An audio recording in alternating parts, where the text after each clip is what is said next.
আসসালামু আলাইকুম আপু, কেমন আছেন? ওয়ালাইকুম আসসালাম। আমরা লাস্ট টাইম কথা বলেছি আইএলস ছাড়া কিভাবে দুবাই যাওয়া যায়। আজকে আমরা কথা বলবো যে আইএলস অনেকেই দিয়েছে কিন্তু স্কোরটা একটু কম, 6 বা অ্যারাউন্ড 6 এরকম একটা স্কোর।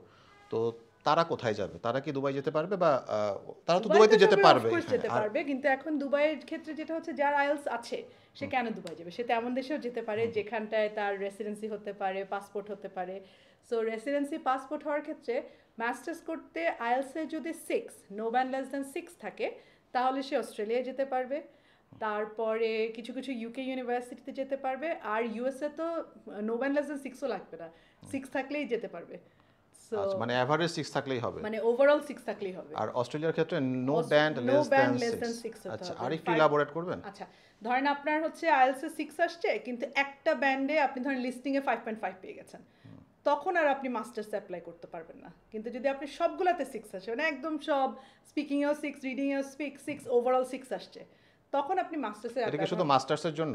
মাস্টার্স আর ব্যাচেলার্সে তো আপনি 6 নো ব্যান্ড লেস দ্যান 5.5 দিয়ে যেতে পারছেন। আচ্ছা, সো ব্যাচেলার্সের ক্ষেত্রে এই প্রবলেমটা হয় না। তাহলে আরেকটু ক্লিয়ার করি যে নো ব্যান্ড লেস দেন যদি 5.5 হয় তাহলে অস্ট্রেলিয়া সহ অন্যান্য দেশেও যাওয়া যাবে ব্যাচেলার্সে ব্যাচেলার্সের জন্য। তবে মাস্টার্সের জন্য আরেকটু ভালো স্কোর লাগবে, সেটা হচ্ছে 6 নো ব্যান্ড লেস, মানে অ্যাটলিস্ট সবগুলা আপনার মডিউলে 6 আমাকে টাকা লাগবে। 6 বা তার উপরে থাকতে হবে, মানে অ্যাভারেজ আমার 6 বা 6, 6.5 থাকলেই চলবে, রাইট। রাইট? আর হচ্ছে আরো কিছু মজার ব্যাপার হচ্ছে, এখন যে ধরেন কারো বয়স ধরেন আপনার 35-এর ঊর্ধ্বে হয়ে গেছে, এখন সে মাইগ্রেশন করার চিন্তা করছে, এবার যাবে কোথায়?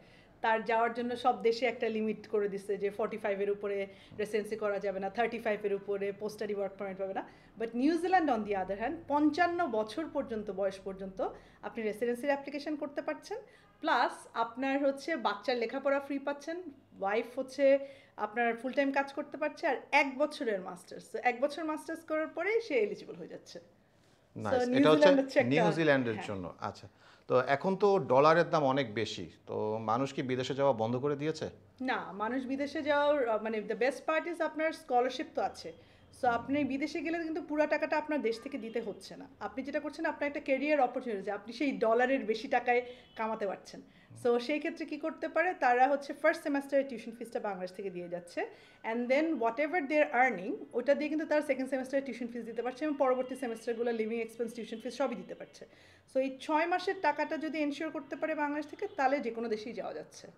আম, এত এত এজেন্সি থাকতে আমি কেন গুলশানে এসে আপনার অফিসে বসে আপনার থেকে সার্ভিসটা নিব? এটা হচ্ছে একটা প্রশ্ন, যে এজেন্সির তো অভাব নাই, রাইট। আপনার কাছে কেন আসবো? আমি 100% ফ্রি কনসালটেশন করি, কোনো রকম ফাইল ওপেনিং চার্জ নাই, ভিসা পাওয়ার পরেও আপনার থেকে টাকা নিব না। আচ্ছা, আপনার হচ্ছে কোনো রকম ডজি কাগজপত্র তৈরি করে দিব না, আপনার অ্যাকাউন্টের অ্যাক্সেস আপনার কাছেই থাকবে। এরকম না যে আমার এজেন্সি আমার ভিসা করছে আমি জানি না, কি আপনাকেই আপনার অ্যাকাউন্ট দিয়ে আপনার ভিসা করা হবে এবং আপনার কাছে অলওয়েজ অ্যাক্সেস থাকবে। Actually transparency. অ্যাকচুয়ালি ব্যাপারটা হচ্ছে অনেকটা পাসপোর্ট খোলার মতো। আমি রিসেন্টলি আমার পাসপোর্ট রিনিউ করেছি, তো অনেকেই পাসপোর্টের ফর্মটা ফিল আপ করার জন্য আরেকজনের কাছে যায় এবং সেই পুরো দায়িত্বটা নেয়, কিন্তু আমি পুরো পাসপোর্ট নিজেরটা নিজেই করেছি। এটা খুব ইজি, এটা আপনারাও পারবেন। বিদেশে যাওয়ার ব্যাপারটাও সেম, আপনার অ্যাকাউন্ট আপনার নামেই থাকবে, সব কিছু আপনার সব কিছু আপনিই জানতে পারবেন। আপুর দায়িত্ব হচ্ছে শুধু এটা প্রসেস করা। এনশিওর এটা করা যে আপনি রাইট মেথডে রাইট করছেন। মেথডে আগাচ্ছেন। এটা এমন না যে আপনাকে সে অন্ধকারে রাখবে, কারণ তার মাথায় একটা চিন্তা থাকে যে আমি টাকা পাবো কি পাবো না। এখানে আপনার পেমেন্ট করার কোনো প্রশ্নই আপনার আসে না, টাকা নিয়েই আসতে হবে না ঠিক অফিসে, আছে? আমাদের কোনো মানি ভল্ট আপনি নাই। এখানে কোনো মানি রিসিট নাই, ও না, এখান থেকে কোনো টাকাই হবে না। আচ্ছা আচ্ছা, এখান তারা থেকে ডাইরেক্ট ব্যাংকের এখানে মাধ্যমে পে করবে। এখানে কোনো মানি রিসিট নাই। সো এই কোম্পানির নামে আপনি কোনো পেমেন্ট করবেন না কখনো, না, আপনি শুধু আসবেন একটা জেনুইন সার্ভিস পেতে, রাইট? অ্যাবসলিউটলি। আর কোনো আর আমার টাকাটা কোত্থেকে পাবো? আমি পাবো যখন আপনি জেনুইনলি পড়াশোনা করবেন, ইউনিভার্সিটি আমাকে হচ্ছে কমিশন দেওয়া, আমি তো ফ্রিতে হ্যাঁ, করছি না। মানে আপনি সো আপনি টাকা ছাড়া কেন আমাকে সার্ভিস দিবেন, এটাও রাইট, তার এটা একটা একটা প্রশ্ন। অনেক আপনি বড় প্রশ্ন থাকে আপনি যে আপনি টাকা কেন ছাড়া করবেন। আপনার ফ্ল্যাটে আসতে বলতেছেন, এটা এটা So, না, আমি টাকাটা পাবো যখন আপনি that's why I have to work with genuine institution. আমি সত্যি। আপনাকে জাস্ট নামকে ওয়াস্তে একটা ইনস্টিটিউশনে পাঠাবো না, কারণ আমি তো টাকাটা পাবো এই ইনস্টিটিউশন থেকে। যারা জেনুইনলি বিদেশে পড়তে যেতে চান এবং আহ, মানে জেনুইন ইন্টেনশন আছে পড়াশোনা করার এবং একটা সার্ভিস লাগবে, তারাই এখানে আসতে পারেন। কিন্তু যারা মনে করেন যে আপনি আইএলস ছাড়া আপনাকে বিদেশ পাঠানো হবে বা আরও কিছু আপনার ওই না যদি এরকম হয়ে থাকে যে সেই ইউনিভার্সিটিটা আইএলস ছাড়া অ্যাকসেপ্ট করে অফকোর্স আমরা কাছে লাইক মানিপাল ইউনিভার্সিটি দুবাইয়ে যেতে হলে আপনার আইএলস লাগছে না তারপরে হচ্ছে আপনার মিডিয়াম অফ ইনস্ট্রাকশন যদি ইংলিশ আপনি নর্থ সাউথ থেকে পাস করছেন